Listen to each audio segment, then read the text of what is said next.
How you guys doing today? It's Anthony Gangi, host of Tier Talk, and I posted a unique question today about our correctional officer duty belt. If allowed, where should you carry your OC and your handcuffs? Strong side, support side. Strong side is the side with our dominant hand. Support side is our less dominant hand. So that's the question, and it's not a simple answer, because as I go through my Facebook page, I posted it on my profile page, posted in the Correctional Officer Brotherhood, posted it at Thin Gray Line, posted it in my Tier Talk page, my Facebook page. Guys, the answers are not consistent.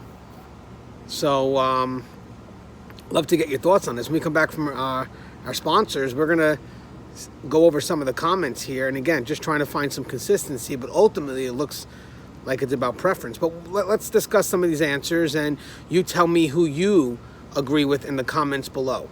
So again, the show is for you guys, you brave men and women that work behind the wall. So please, if you haven't subscribed, interact, engage, share. Don't forget, when you subscribe, hit that bell. The bell's going to notify you every time I post up a video. But when I come back, let's discuss our correctional officer duty belt and where we place our OC and our handcuffs. Stand by for our sponsors. I wanted to attend a university that had an intelligence program. I wanted to look at problems different. I wanted to increase my critical thinking abilities. AMU offered those avenues to expand. Obtaining your degree as an adult, you're actually paying yourself and investing in yourself. You can't put a dollar on it, it's priceless. It's something that can never be taken away from you. American Military University. Learn from the leader.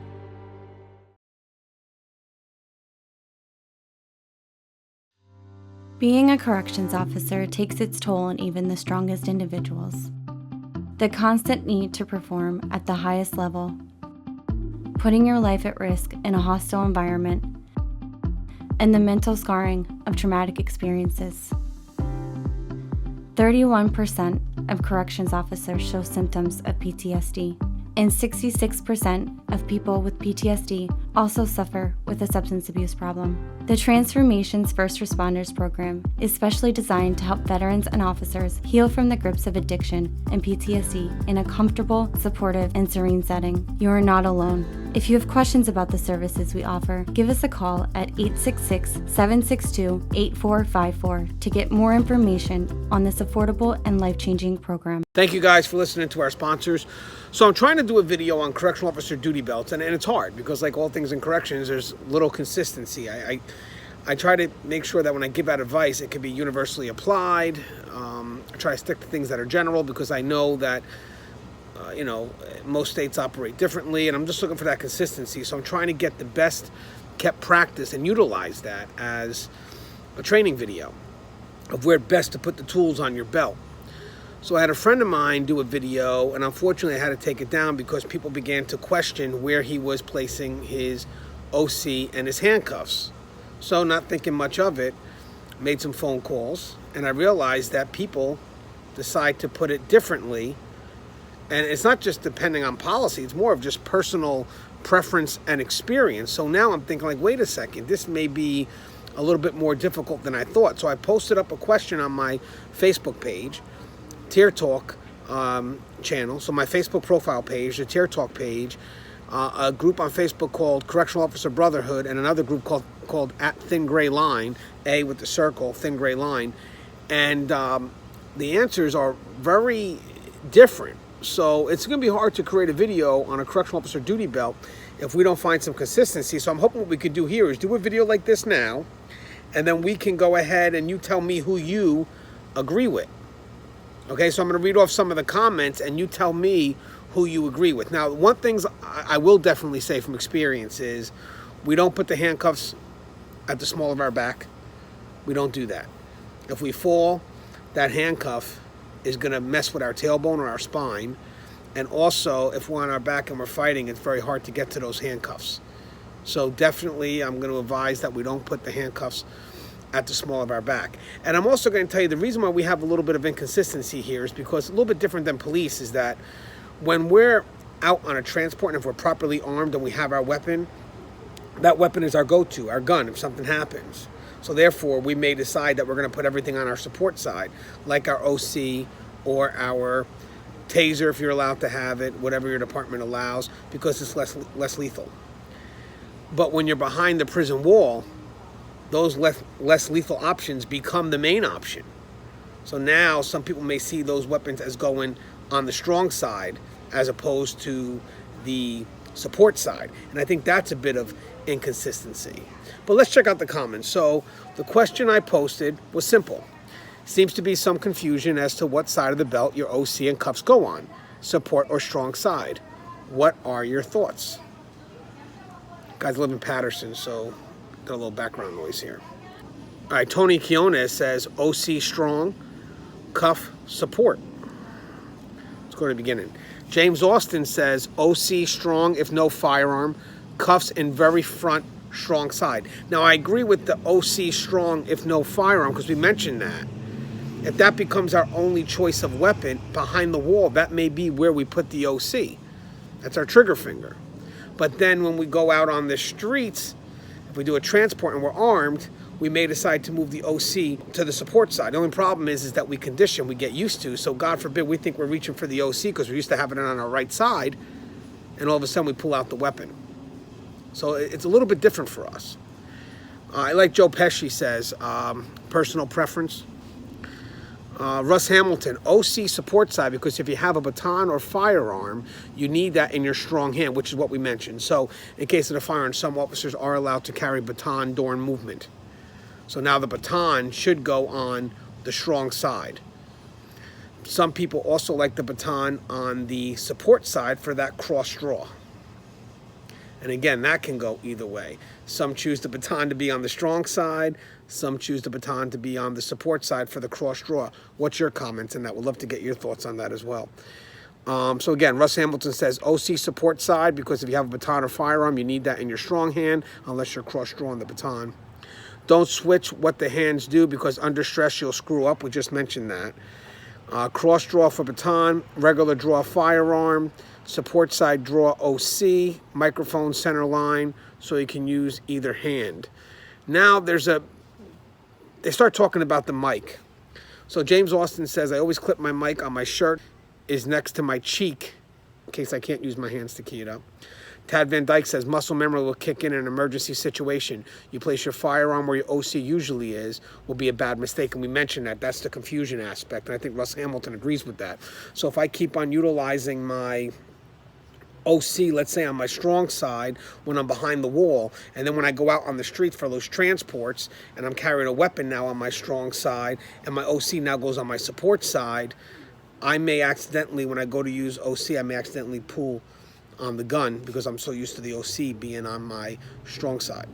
Russ Hamilton goes to James Austin's comment about the mic. I used to have mine up on my shoulder, but someone could grab it from behind or on the ground and use it to choke. So you have a point, but I like the center line. So that's good. I mean, you don't want the wire here or on your shoulder because, like you said, if someone pulls it off, they can wrap it around you. Great advice by Russ. So always be careful of that mic. You have it here because I know some people use it to click in, but now the inmate gets a hold of it, they can put it around your neck. Good point, Russ. Justin Thomas says, batons are not standard issue in Missouri, so OC strong side and cuffs positioned to where they can be reached with strong or support hand. I carry 2 sets of cuffs at 430 and 730 on my belt. What's your thoughts with what Justin says? James Austin again kicks in. It really does come down to preference, as long as it isn't on the back of the belt, which we talked about. You don't want the handcuffs on the back, or obviously the OC as well, especially against the spine. If you get pushed or into a wall, kicked, there, it can stun you. All right, so Russ Hamilton says cuffs up front. You can't defend yourself with one hand behind your back. So we talked about that. You don't want the cuffs behind your back.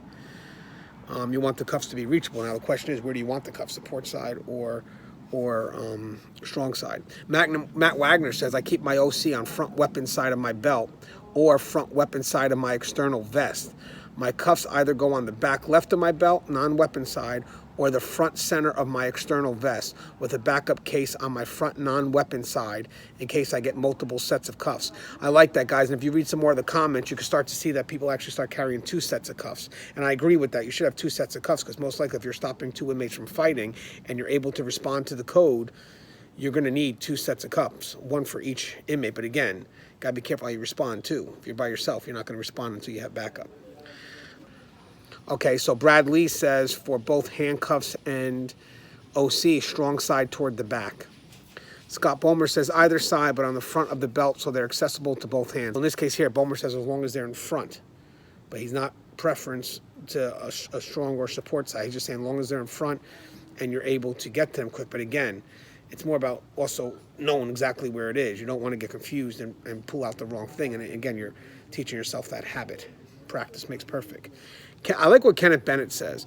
Kenneth Bennett says there should be no confusion. It goes on the side where you would remember where it is in the event you would have to use it. And we just mentioned that. Many of us put the equipment on our belts and if blindfolded, can't find it without looking down for it. It's most important to be able to find your equipment without looking at your belt, for it's as well known when you know how to use it. And I agree with that, guys. You don't want to fumble. You want to be able to pull out without having to look so you can keep your eye on the target. You know, so that's great advice by Kenneth Bennett. You know, you pull without ever taking your eye off where you got to be. If you look down and fumble, your eyes are off the target. You know, you want to be able to go with natural instinct without having to look down and go for it. Chris Franklin said, I've got him on both strong side. Cuffs are in the front of duty belt, OC's on the side. So he's got the cuffs up front and the OC behind it, I'm assuming, and it's on the strong side. What's your thoughts of what Chris Franklin just said? Jamie Guts said, wherever you can deploy him faster. 2 comments here from John Maestro, a good friend of mine. He states, I was always taught in practice that the OC is placed on your strong side in front of your handgun. Placing it behind can restrict the quick draw. Placing it on your support side can lead to sympathetic trigger finger, whereas you have your fingers on both your OC in one hand and your finger in a not optimal place on your handgun and send a round down range when you intended to spray your suspect. But whatever your preference may be, practice, practice, practice. See, that's a great point.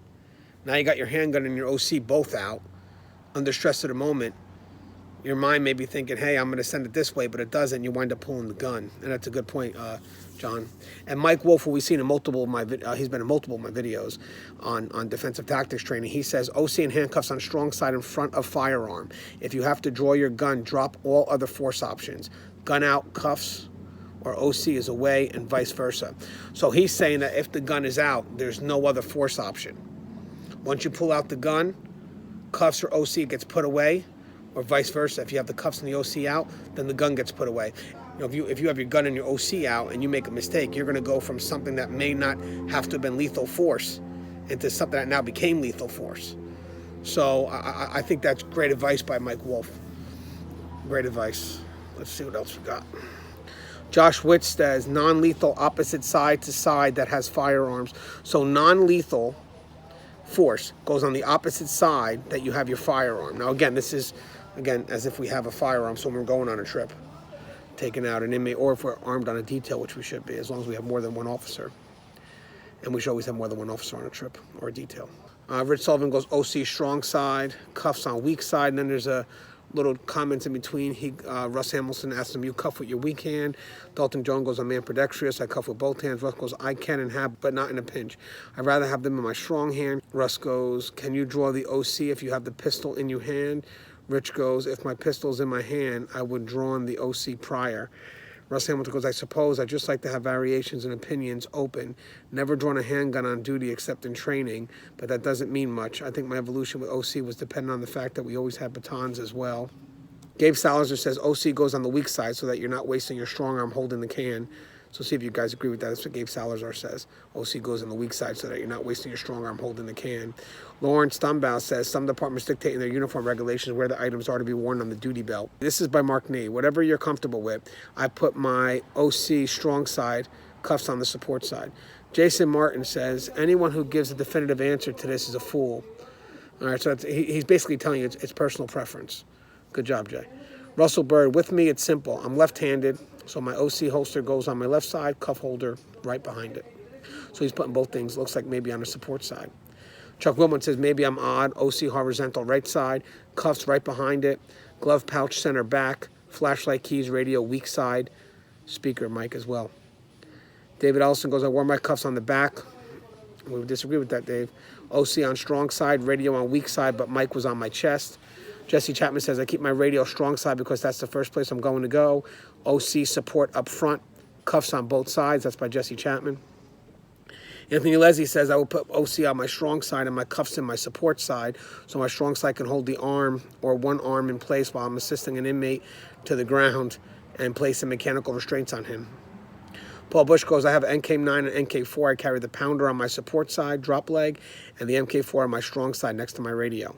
Kenneth Bennett goes, there should never be a weak side. Support side is the correct terminology. If you have a weak side, you should strengthen it. There's no room for weakness. Okay, now it's just people going back and forth. One more spot I want to check. I want to check the Correctional Officer Brotherhood because I posted it up there, and I just want to get some of their comments. This is actually coming from @ThinGrayLine, so there's some comments here. And again, guys, whatever you guys agree, I just want to hear what your comments are because I'm trying to do a Correctional Officer duty belt. Josh Manuel says, OC support side, 2 cuffs, 1 on each side. I kind of like that, though. I'll be honest with you. I do like the multiple cuffs. Joanna Hughes says, handcuffs, OC, 1 May, mask on strong side, radio, flashlight, and gloves on support side. Alexandra Dawn says, I only have handcuffs. See, it's sad. Again, there's more inconsistency with corrections. Dakota White says, strong side cuffs, front and back taser, cross straw support side, no OC for us. Jessica Garcia says, I carry cuffs on both sides. You never know what hand you're going to have to available. Like that, Jess. Better be prepared. Don't carry OC, but I carry my ASP and sidearm on my strong side. When I work corrections, we only had cuffs. Yeah, again, you know, some facilities allow us to carry the OC. Wish we were more consistent with that. We need it. Mary Hobbia says, spray, weak, cuff strong. Justin Maldonado says, taser, little spray on weak side, big spray, ASP, cuffs on strong side. Nick Von Haas says, technically both are on my weak side, but the cuffs are where I can reach them with my right if I need to, and my man down is on my right side with my key. Brandon Schick says, OC strong side, nozzle forward so I can deploy it without removing it from the holster if needed. Cuffs on support side, single strand, forward keyways together. John Olden says, support for both and cuffs upside down so they fall into my hand when I need them fast. Love your comment on that. What do you think about having cuffs upside down in the holster? James Parson goes, it's best if you learn to be ambidextrous. That's true.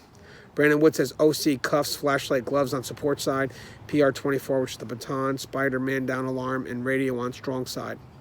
Cody Smith says, cuffs right front and rear left, OC rear fright, which we could carry a PR-24. The collapsible ASPs are useless. And ASP is the baton that stretches out. Last set, guys. Let's just see what we got here, and then we're done. A little bit more. Of course, everybody says good to be ambidextrous. Chad goes cuff strong, OC support. Michelle goes cuffs on support side, OC on strong side. Billy Joe Dunlap says cuffs on the strong side. They are improvised weapons. Chris Fry says, I had OC and cuffs on strong, changed it to OC on support, cuffs on strong. So again, reading a bunch of comments, hopefully we could decide, but I just want to get your thoughts on this. Do you feel that the OC should be on the strong side or support side? Do you feel the handcuffs should be on the strong side or support side? And where should they be placed amongst your other tools? We'd love to hear your thoughts on this. As always, the show is Tear Talk. Love you guys. Please, if you haven't subscribed, interact, engage, hit that bell. That bell's going to notify every time I post up the video. And the more comments you give me, the more I can find some consistency.